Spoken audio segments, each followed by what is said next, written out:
ഇന്ന് God fund ട്രേഡറിൻ്റെ 25K അക്കൗണ്ടിൻ്റെ pay out date ആണ്. നിങ്ങൾക്ക് ഡേറ്റ് നോക്കിയാൽ കാണാം, January 23 ആണ്. അതായത് January 3rd വീക്കാണ്. നമ്മൾ ഓൾറെഡി 2 പേ ഔട്ട് എടുത്തിട്ടുണ്ട്. ഇത് നമ്മുടെ 3rd പേ ഔട്ടാണ് ഈ മന്തിൽ.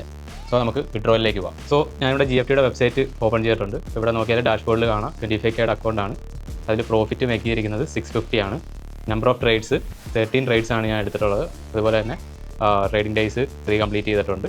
സോ 80% സ്പ്ലിറ്റാണ് ഇതിൽ വരുന്നത്. അതുപോലെ വിഡ്രോയിലേക്ക് പോയി കഴിഞ്ഞാൽ ഇവിടെ നോക്കിയാൽ കാണാം 650 ആണ് വിഡ്രോയിൽ നമുക്ക് വന്നിരിക്കുന്നത്. സോ റിക്വസ്റ്റ് പേ ഔട്ട് കൊടുക്കുന്നു. ഇവിടെ റൈസ് ആണ് ഡിഫോൾട്ടായിട്ട് കിടക്കുന്നത്. പക്ഷേ മെയിൽ ID എൻ്റെ റൈസ് അക്കൗണ്ടിൻ്റെ വേറെ ആയതുകൊണ്ട് ഞാൻ ഇത് ക്രിപ്റ്റോയിലേക്കാണ് വിഡ്രോയിൽ കൊടുക്കുന്നത്. സോ ഞാൻ എൻ്റെ USDT അഡ്രസ് ഓൾറെഡി കൊടുത്തിട്ടുണ്ട്. പേ നൗ കൊടുക്കാം. Withdrawal is processing. Okay, withdrawal submit ആയിട്ടുണ്ട്. അതായത് ഈ മന്തിലെ നമ്മുടെ 3rd പേ ഔട്ടാണ്. അതായത് 3rd വീക്കാണ് ജനുവരിയിൽ 2026 സ്റ്റാർട്ട് ചെയ്തിട്ട് നമ്മുടെ 3rd പേ ഔട്ടാണ്. അതുപോലെ ലാസ്റ്റ് 2 ടൈംസ് നമ്മളെടുത്ത പേ ഔട്ടിൻ്റെ നമ്മൾ ലാസ്റ്റ് ടൈം കണക്ക് കൂട്ടിയായിരുന്നു. $6,344 ആണ് ടോട്ടൽ ലാസ്റ്റ് 2 വീക്കിൽ എടുത്തിരിക്കുന്നത്. അതുപോലെ ഇത്തവണ എടുത്ത പ്രോഫിറ്റ് 650 ആണ്. അതായത് 90 കൂട്ടിക്കഴിഞ്ഞാൽ 58,000 റുപ്പീസാണ് ഇത്തവണ എടുത്തിരിക്കുന്നത്. അപ്പോൾ ടോട്ടൽ ഈ മന്ത് സ്റ്റാർട്ട് ചെയ്ത് കഴിഞ്ഞ് 3 വീക്സിലെ പേ ഔട്ട് ചെക്ക് ചെയ്ത് കഴിഞ്ഞാൽ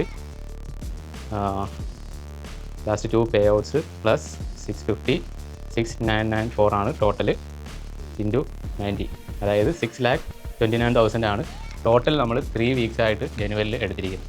അതായത് ഇത് നമ്മുടെ ജസ്റ്റ് 2 ഫണ്ടഡ് അക്കൗണ്ടാണ്. ഇപ്പോൾ നിങ്ങൾ ഇൻസ്റ്റയിൽ സ്റ്റോറീസ് കാര്യങ്ങളൊക്കെ ഫോളോ ചെയ്യുന്നവർ ആണെങ്കിൽ അറിയാം, ഞാൻ മൾട്ടിപ്പിൾ അക്കൗണ്ട്സിൽ ട്രേഡ് ചെയ്യുന്നതാണ്. പക്ഷേ ഇപ്പോൾ കാണിച്ചിരിക്കുന്നത് ജസ്റ്റ് 2 ഫണ്ടഡിൻ്റെ പേ ഔട്ടാണ്. നെക്സ്റ്റ് പേ ഔട്ട് കാണാം.